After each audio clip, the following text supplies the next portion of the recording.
Tila muli na naman ngang bumanat sa social media si Direk Daryl Yap kung saan nakalagay doon na blood is thicker than water. You've got it all in one package, Direk. Yung isa social climbing, yung isa gold digging. Nag-viral nga sa social media ang mga rant ni Direk Daryl Yap sa nasabi nga pong girlfriend ni Carlos Yulo.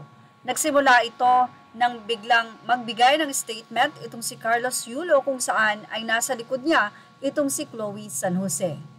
After that ay tila hindi na nga mapigilan pa ni Direk Daryl Yap na magbigay ng mga opinyon at mag-rant sa social media dahil pinagbibintangan nga si Chloe na BI girlfriend. Ito'y matapos na sabihin ng ina ni Carlos na nagsimula ang lahat na lumayo ang kanyang anak na si Carlos nang naging girlfriend nito si Chloe. Actually, sa nasabing video ay naglabas pa ng pruweba si Chloe San Jose na noon pa ay tila ayaw na talaga sa kanya ng ina ni Carlos. First time niyang namit ang mga ito na nagpunta sila sa Baguio. Pagdating nila sa bahay, umuwi ay binlock nga daw siya ng kanyang tita Angge.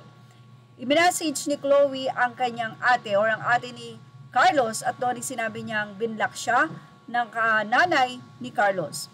At ginawa naman ang lahat ni Chloe para mapaamo ang ina.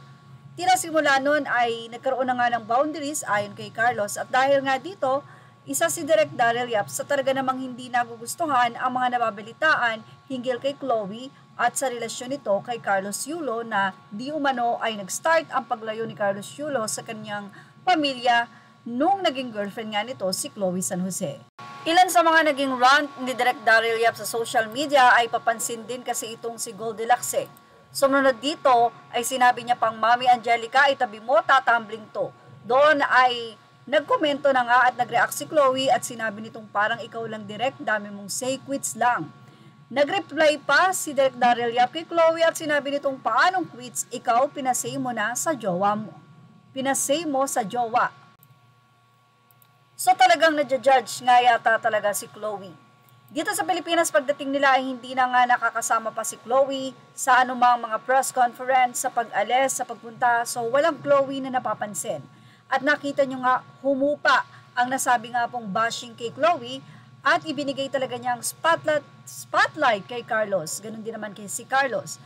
So ang say ng mga netizen, bakit daw galit na galit itong si Direk Daryl Yap kay Chloe? Since kung tutuusin ay wala naman daw atraso si Chloe sa nasabing direktor. Kahit pa man sabihin natin na nilalayo, Chloe, ang pamilya ni Carlos Yulo, dito or sa kanila ay wala pa rin karapatan ng sinuman na husgahan si Chloe. Well, ano ang masasay nyo about dito? Ilagay na ang inyong opinion sa ating comment section. Images are all credit to the rightful owners. Thank you for watching Showbiz Now.